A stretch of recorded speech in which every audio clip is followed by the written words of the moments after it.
Heyo, and what is up, gang? Thank you for checking out Sledgehammer TV tonight. Despite the fan outcry against it, despite their two biggest names in the entire company pulling out of the show at the last minute, the WWE is going ahead with Crown Jewel this Friday at 12 p.m. Eastern Time on the WWE Network, and we are here to talk about it right here and right now. My name is Nick Nightmare, and this is your official Crown Jewels preview and prediction show right here on Sledgehammer TV. Let's do it.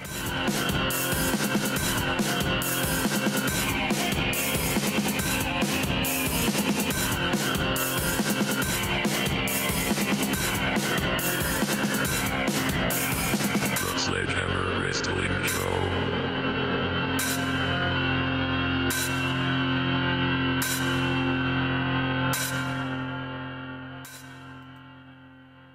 All right, wrestling fans, thank you so much for joining me. Crown Jewels. That's what I want to call this thing because it is an absolute joke that this pay-per-view is happening. It's like a couple of big, hairy, disgusting, multicolored, polka-dotted clown balls.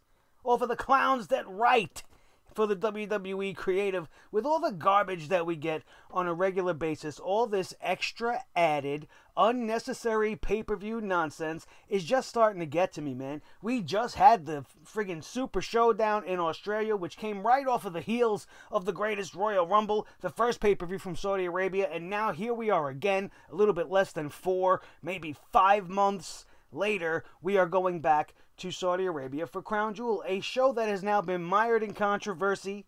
And we didn't start this podcast to talk politics, not world politics, wrestling politics, sure, but we are not going to even address any of that because the WWE wants to just sweep it under the rug and pretend like none of it's there. So we're going to do the same thing and go along with business as usual. I am not going to bog this podcast down with talking about who's wrong and who's right and this and that. It doesn't matter. The show must go on as it's deemed necessary by Vince McMahon. The two things I would have liked to have seen the WWE do in this scenario would have been A, cancel the show, or B, change the venue. It was being rumored that there were talks of it coming to Los Angeles or something like that, but why wouldn't they try to find somewhere else foreign? You want to do these foreign shows? There was plenty of places you could do Crown Jewel. Why not go back to the UK? How often do the UK fans get to see WWE action during the year? What do they get to go once or twice a year, tops?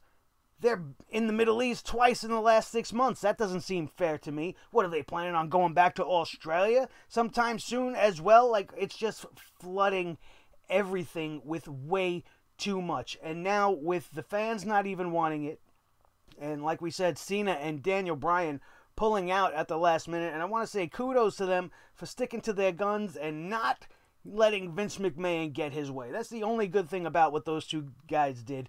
I could care less about their stance on the matter. It's just the fact that they showed Vince McMahon, hey, Mr. Billionaire, you can't always get what you want, like Mick Jagger would say. And it's great. It's great that they were able to stand on their own 2 feet and tell this guy to go fuck himself. And I can respect that, but I could care less, really, because the show shouldn't be happening at all. Two things the WWE did do, which I don't understand, is they added Renee Young to the commentary team. Now, I thought the whole point of the women not being allowed to wrestle is because women are not being allowed to perform underneath the rules of the Saudi Arabian government. I don't understand why Renee Young is allowed to do this, but we can have a match feature between two females, even if they're fully clothed or something like that. I'm not too sure about the semantics of the whole thing, but that is nothing compared to bringing in the immortal Hulk Hogan as the host of this show. You want to add more controversy to this thing? Hulk Hogan hasn't even made his return to WWE television in the States, where some people are a little bit more forgiving, I would think. I don't know, maybe I'm wrong. Maybe they're thinking bringing him back overseas where he's much more beloved and they don't give a shit about what goes on here in the United States is the way to go. But that's not going to help anybody watching at home. That's not going to help your fan base who's tuning into this thing. Not that many of you guys are. I know many of my fans are not going to be watching this pay-per-view, and they are going to be coming to me Friday evening to find out what the hell happened, because I'm going to tell them uncensored, unfiltered, and often very entertaining and humorous along the way, because that's what we do here at the Sledgehammer Wrestling Show. That's not what the WWE does. They don't give a shit about giving you guys what you want to see, like I do. So let's get into this card. Let's not waste too much time bullshitting about all kinds of problems and nonsense. Let's just get straight to this card and get this over with, because if I'm being honest, you guys, I really don't even want to be doing this show. I don't want to be watching this show any more than you guys. It doesn't have any meaning. Nothing that happens on this show is of any consequence, with the exception of who wins and loses these championship matches and where it's going to lead up into Survivor Series. But all of this could have been done on regular WWE TV. It did not need a Crown Jewels pay-per-view run by a bunch of clown fools with clown balls to get this whole thing in motion for the Survivor Series. So let's start with this card, transitioning over to the first matchup, which is going to be the Tag Team Championships of SmackDown Live, which was second verse, third, fourth verse, same as the first. How many times are we going to see the same matchups? I don't care about this match at all. If they don't care enough to make the build more interesting for it leading into this show than to just stick it into a trick or street fight, the yearly bullshit segment during the Halloween week festivities on a wrestling show, then I could care less. The SmackDown Tag Team Championships are on the bar, yet by being involved in this feud with the New Day, it's still relegated to the comedy portion of the show, and I do not respect that. I do not enjoy that. I want to see this championship duo of the bar moved away from the jokes and the zombie makeup and the pancakes and the brood and all of the things that they've been doing with the New Day. All I want to see is the bar defeat the New Day and move away from this. Do something new and different with the New Day. Maybe have the shake-up and you divide the New Day. You don't have to make them not be a faction anymore. But you can have Big E representing the New Day on Monday Night Raw, and then Kofi Kingston and Xavier Woods representing the team on SmackDown Live, or vice versa, so that we still have a tag team in the tag team division. Because what do these guys have waiting for them? Outside of the Usos, what is going on in the SmackDown Live tag team division? Sanity is dead. Gallows and Anderson have been missing in action. I think it was Carl Anderson just had a baby with his hot Asian wife, so he's home playing daddy. Congratulations to him. That's at least a good reason to be away from TV, as far as I can tell from social media. But what else is there? They failed to make new tag teams. They had the potential to do the Perfect Truth. You're not using Ty Dillinger. R-Truth has been on fire as of late. You could have put them together as a tag team. Let that try to blossom and bolster your tag team division. You want to keep messing with the Revival on Monday Night Raw. You want to have them losing to the Lucha House Party. Why not send them to SmackDown Live and fill out that roster? You can have the Revival versus the Bar. I would love to see something like that, but the WWE hates the Revival, so they probably would just make them lose in very underwhelming fashion, and it would be nothing. But where is either one of these teams going from here? The Bar versus the Usos is a lot more interesting, but if the New Day wins the championships back for what is it going to be, the 6th time? Where are they headed? To the Usos again? Something we saw 2 years ago at SummerSlam, and for the year after that, and the year after that? It doesn't really matter. This is filler for this ridiculous show that was not booked around this tag team matchup. This is inconsequential. It's just happening to happen. All of these guys obviously had no problem making the flight to Saudi Arabia. They're not against it. They're ready. They're going to go collect their paychecks, and off we go. SmackDown Live Tag Team Championship matchup to start off this Crown Jewel pay-per-view preview. Now, the next matchup, we are going to talk about the other tag team matchup that nobody wants to see this. Do you really want to see this? Look at yourself in the mirror. Analyze yourself as a wrestling fan. If you're in my generation, if you're 40 years old or more, maybe you're in your mid-30s, why do you want to see this? Why?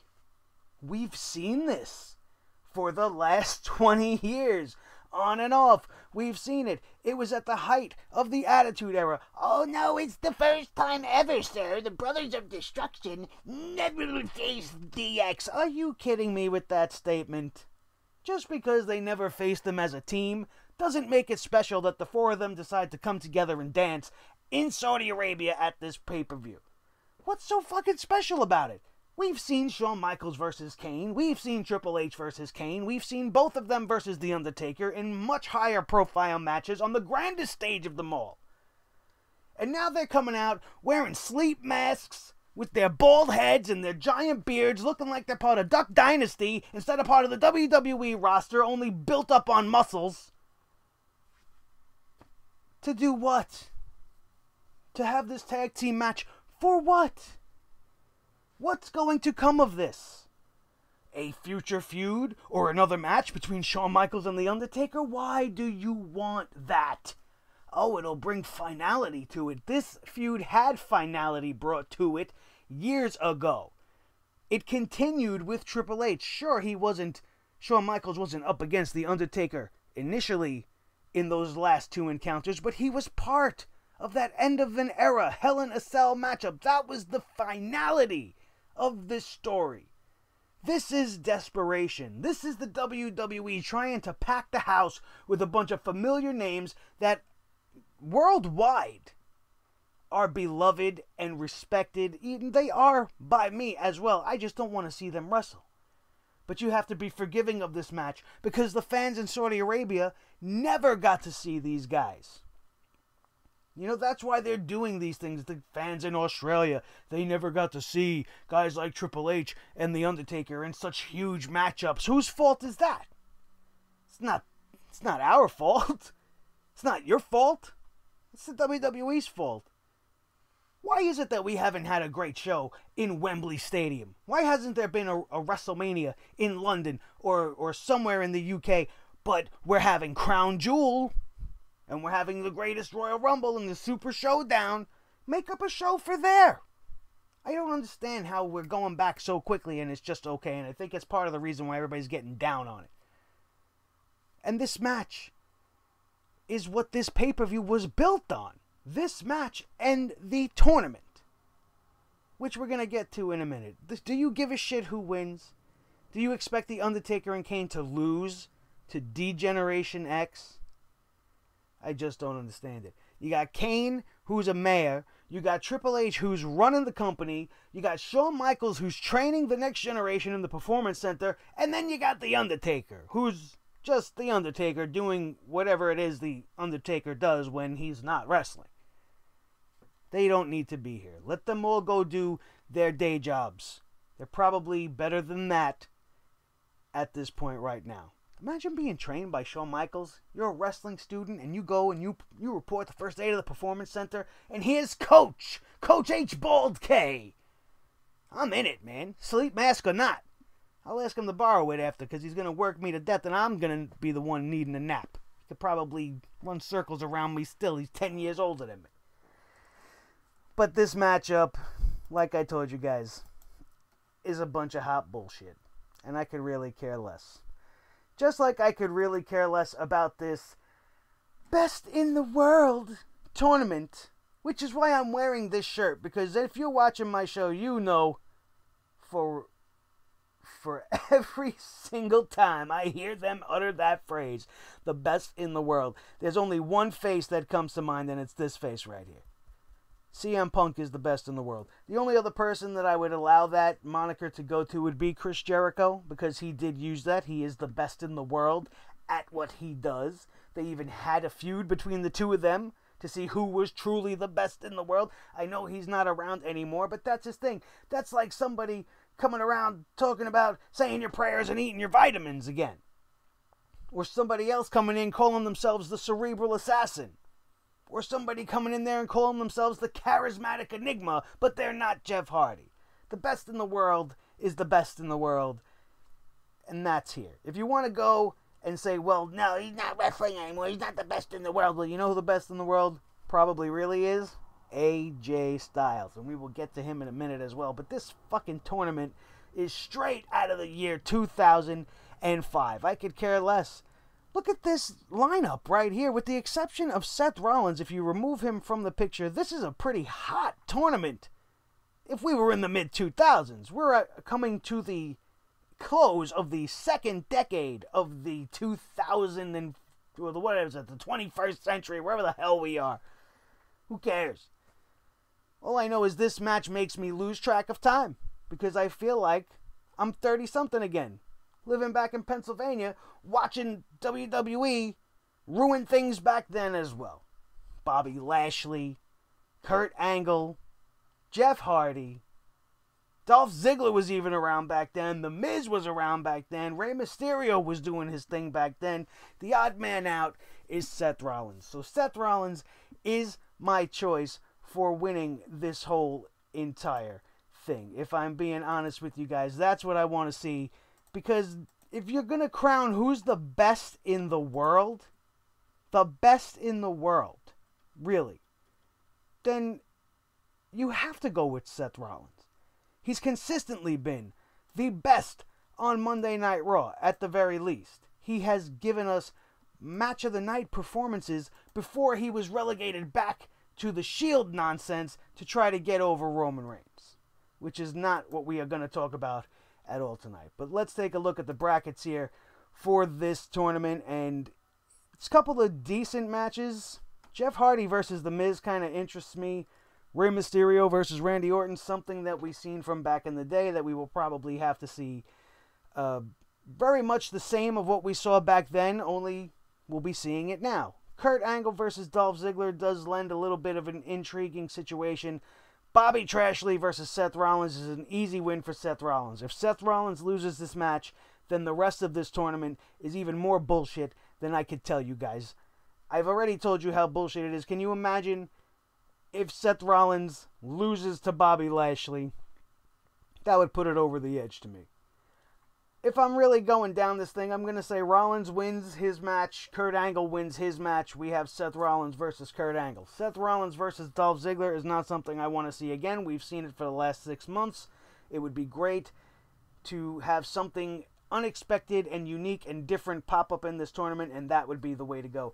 Jeff Hardy versus The Miz. I would actually give this match to The Miz. The Miz has been on fire. Jeff Hardy's momentum is kind of stalled. He's not really going anywhere. He's being taken advantage of by Randy Orton, who is the guy that I think is going to win that matchup versus Rey Mysterio. Somehow, some way, Randy Orton is most likely going to slither his way past the master of the 619 and find himself in the semifinals opposite a guy like The Miz. I would like to see that. It would be different. You have heel versus heel, SmackDown Live, and then you have babyface versus babyface, Monday Night Raw, leading to the two finalists, which, if I were to pick them, would definitely be Seth Rollins versus Randy Orton. That is a match that I think should be the final of this tournament. It's the only matchup that I can come up with that I haven't seen before a million times and wouldn't nauseate me beyond belief and probably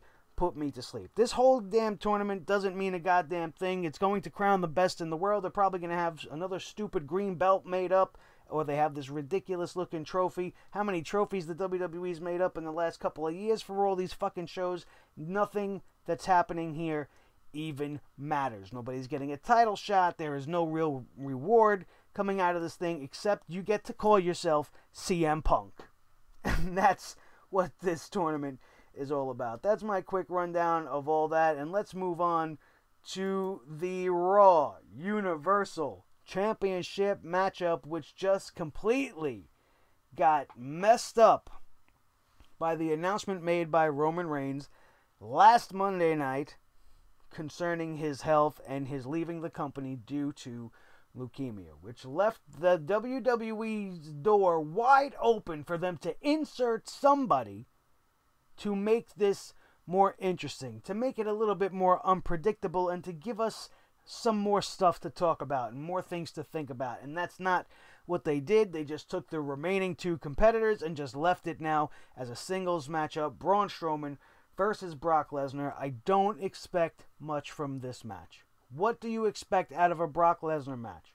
You expect this to be a 12, 15-minute knockdown, drag 'em out between two behemoths who are going out there to show the world how much it means to them to be the Raw Universal Champion. That's not what we're getting. We're getting part-time Brock Lesnar coming back to fill in the spot, to fill the gap, to try to pop the crowd and fill the house, because he's a big-time household name, versus the next seemingly obvious incumbent babyface, the one that should have been given the reins, no pun intended, months ago, if not even a full year ago, Braun Strowman. The first time these two guys went at it at Great Balls of Fire was the time that Braun Strowman should have been crowned the champion. We are almost a full year, if not a more than full year from that event, and we are going back to that matchup. It's not supposed to be, but this is the way we're getting it, and all I want is for Braun Strowman to win. I don't care about the possibilities of the future matchups for Survivor Series. We could have somebody like AJ Styles versus Brock Lesnar, or AJ Styles versus Braun Strowman. We've seen AJ versus Brock. It was very good, but why would I want to see Brock again? I would rather see something we haven't seen before, which is an AJ versus Braun Strowman match at Survivor Series. It would probably not divide the crowd too much. Everybody would be pro AJ if you're asking me, but I think that would be more interesting, and at least it would be different. You want to go back to the well and do the same old shit, you give it to Brock Lesnar. Brock Lesnar's going to go away with it for the next 3 weeks until Survivor Series, and then he's going to come back and face Samoa Joe. Again, a match we've already seen, but was a very good match between these two guys. I would love to see them go at it again. Both of them as champions. It would be very, very intriguing. That's the money match, if you ask me, Samoa Joe versus Brock Lesnar, and would be the only reason why I would want Brock Lesnar to be given the championship, but I don't want the championship to suffer just because of my selfish needs for one match.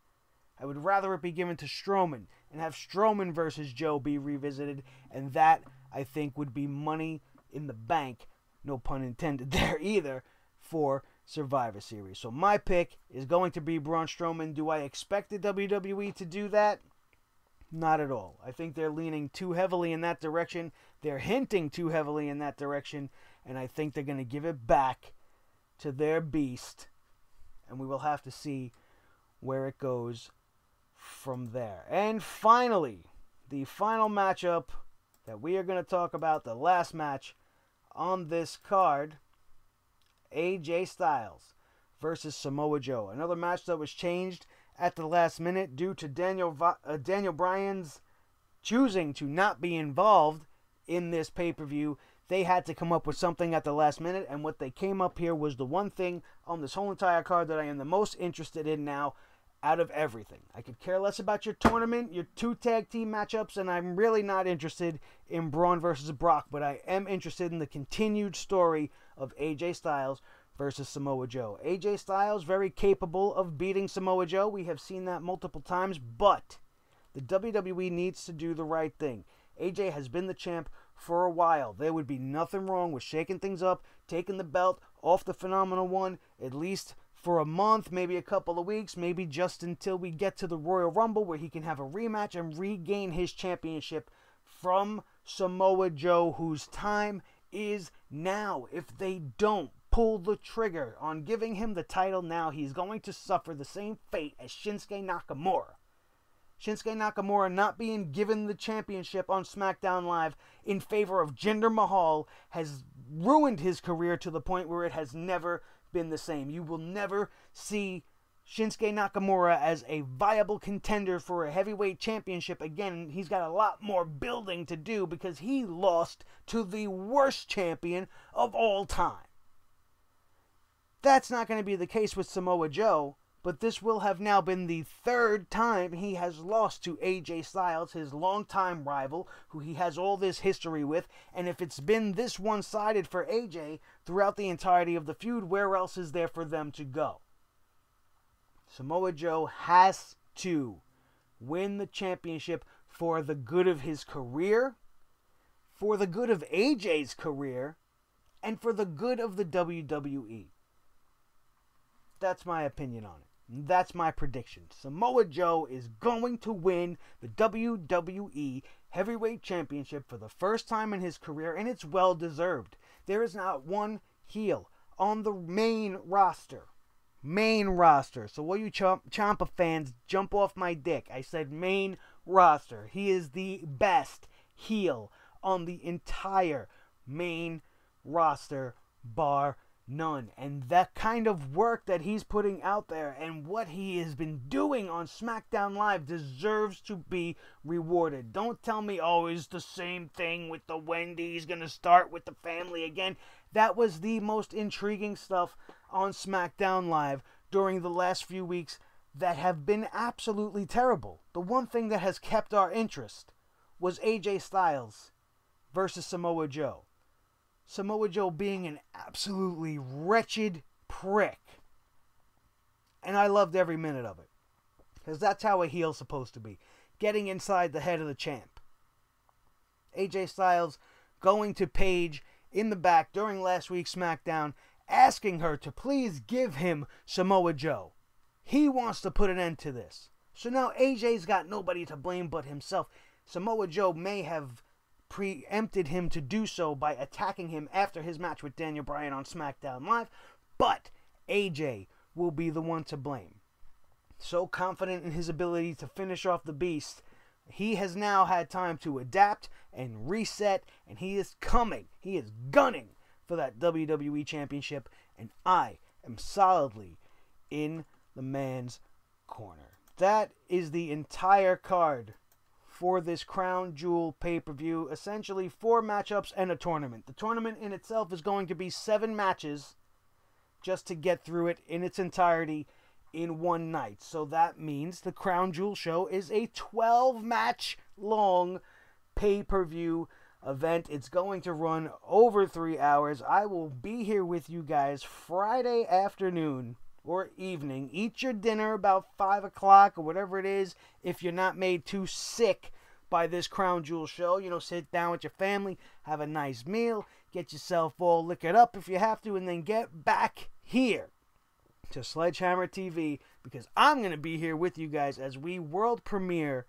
the Crown Jewel review and results show, probably around 5:30, 6 o'clock, depending on what time Crown Jewel actually goes off the air, because then I have to eat dinner with my family, and then I have to record the review, and then I will be sitting there in the chat room live with you guys, interacting with all of your thoughts and reactions in real time as you guys watch along with me as I check out my own hammering of this Crown Jewel pay-per-view debacle. I don't want to call it an event because it doesn't feel like an event to me. It's just a show that I have to watch because I, like an idiot, decided to start a wrestling podcast.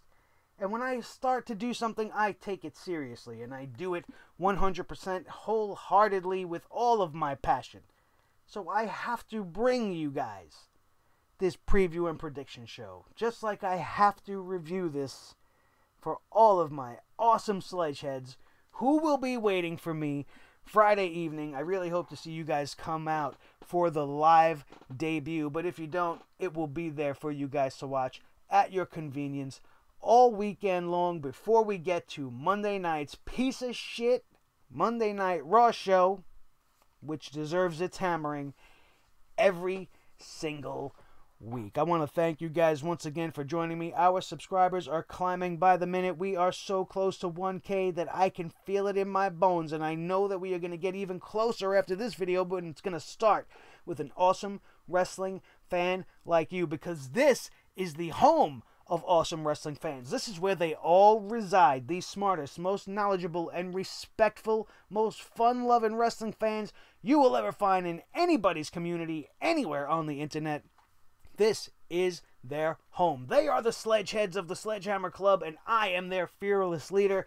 This is the Sledgehammer Wrestling Show right here on Sledgehammer TV. Make sure you guys check out everything else that went up all week long. We have the SmackDown Live review, the Monday Night Raw review, the Evolution review and results show, which was a lot of fun for me to do, not to watch. It was fun to do, and go back and check it out because we had a lot of fun doing that one. Still, that one's got a great numbers hitting on it, and we are getting subscribers off of that one, and I want to thank all of my new subscribers that have come along this week for being a part of this show. Make sure that you spread the word and share this video with each and every one of your wrestling buddies all over the wrestling world, especially if they're not looking forward to this piece of shit pay-per-view that we are being suffered to put through. Instead of giving us a Halloween Havoc or something cool, we have to have this.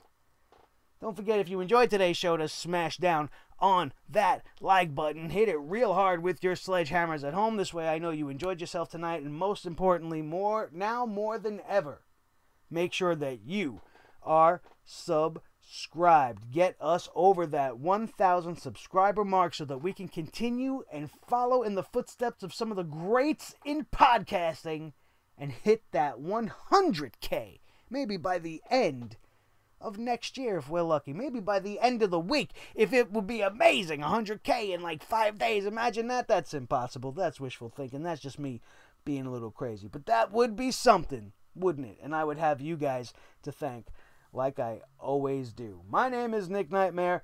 This is my team, Thor the Sledgehammer, the official sledgehammer of the Sledgehammer Wrestling Show and the Wrestling God of Thunder. His tag team partner, the World Heavyweight Champion of all the microphones in all the world, Mr. Blue, the Snowball Microphone. We are so glad to be with you guys each and every time we sit here and fire up this camera on YouTube. Don't forget, ladies and gentlemen, this review was sponsored by Audible. Audible is offering you guys one free audiobook and a 30-day free trial of their service just for being a fan of the Sledgehammer Wrestling Show. All you have to do is go to audibletrial.com/sledgehammertv right now. Sign up. It don't cost you a red cent or a blue cent or a yellow cent or even a regular copper penny. It doesn't cost you a thing to sign up.